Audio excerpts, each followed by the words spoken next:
magluluto ako ng giniling. At kung ano lang ang nasa loob ng aking fridge, ayun lamang ang aking gagamitin.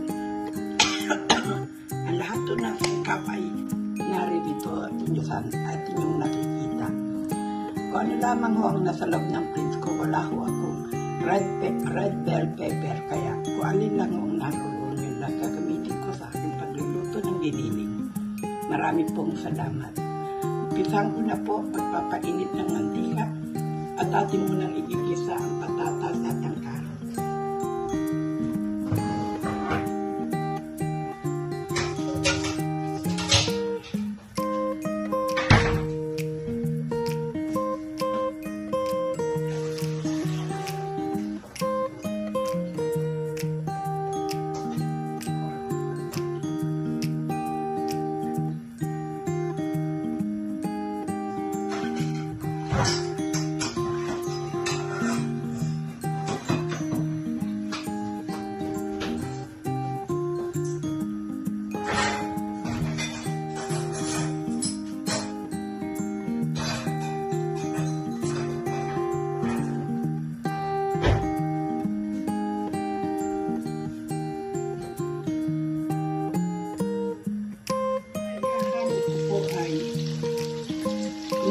Ko po ay garbanzo na aking hinugasan na bawang, sibuyas at raisin,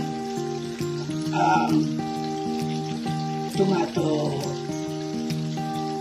puree at isang tomato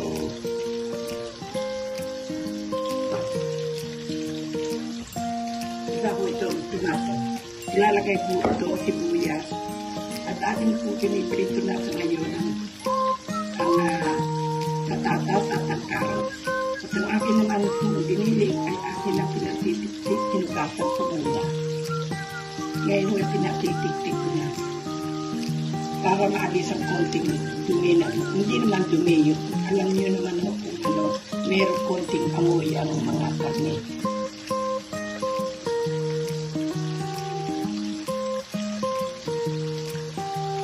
Mga ibang panghalo, meron tayo oyster sauce, toyo,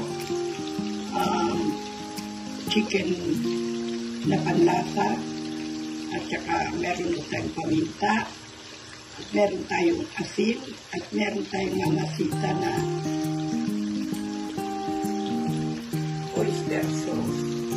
Yan o ang lahat ng ating gagamitin. Hindi ko tayo gagamit ko sa Bechin o Magic Sarap dahil hindi ko ako gumagamit ng mga ganoon. Ito yung nagpiprito ng ating carrots at ang ating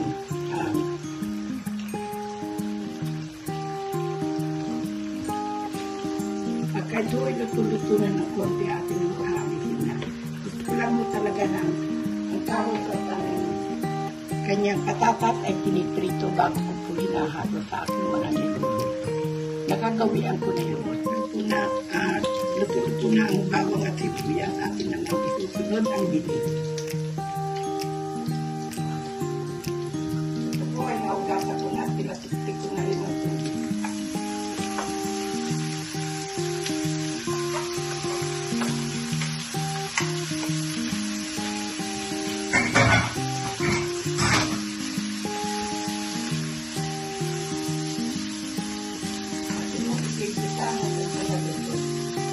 Natin isusunod ang mga ito.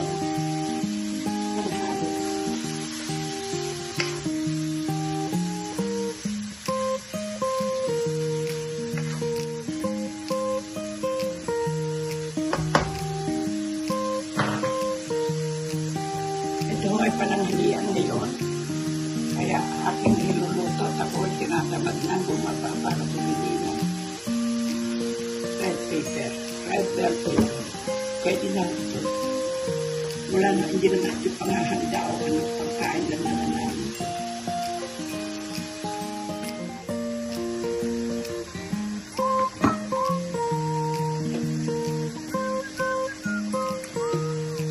Kaya tinilog ko na ang tomato sauce. Natapon na rin ito.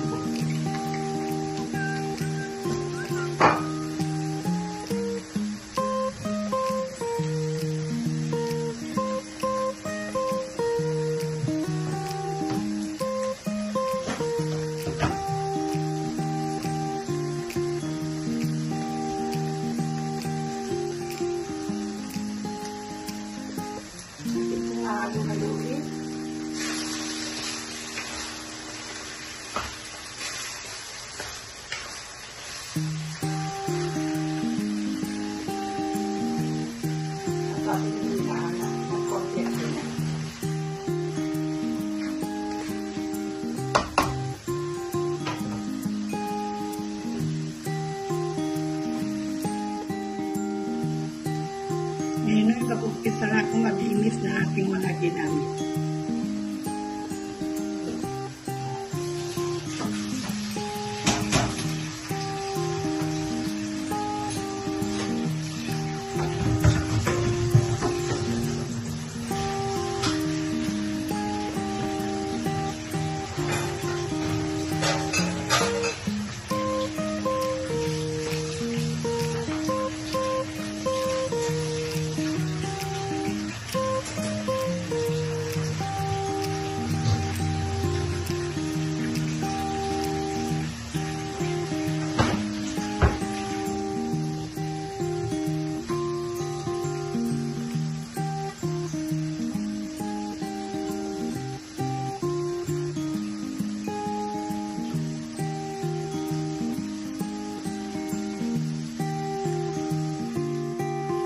Dagdagan na lang natin ang konting pampalasa na puti kasi o ng kahit na medyo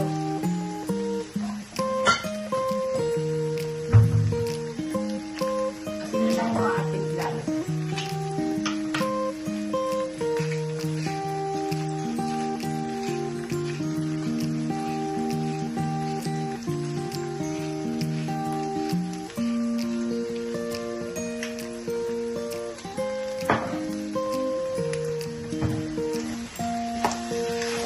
Ito ay luto na. Na pinangpapatayin dahil ito ho ay luto na.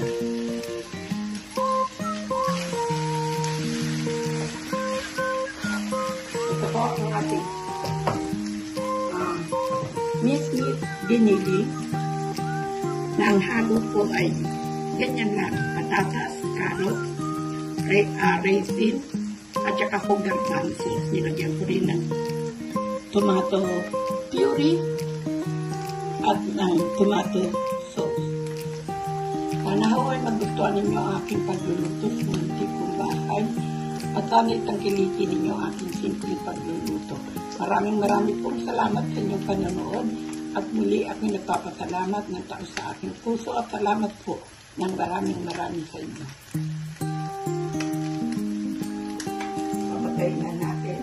Ito na po ang finished product ng ating minced binili.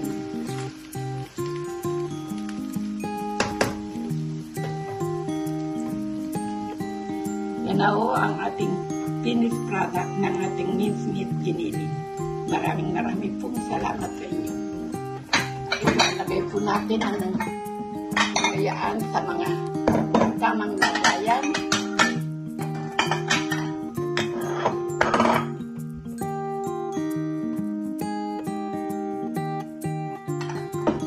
Ayan o, pag tayo nagluluto ng giniling at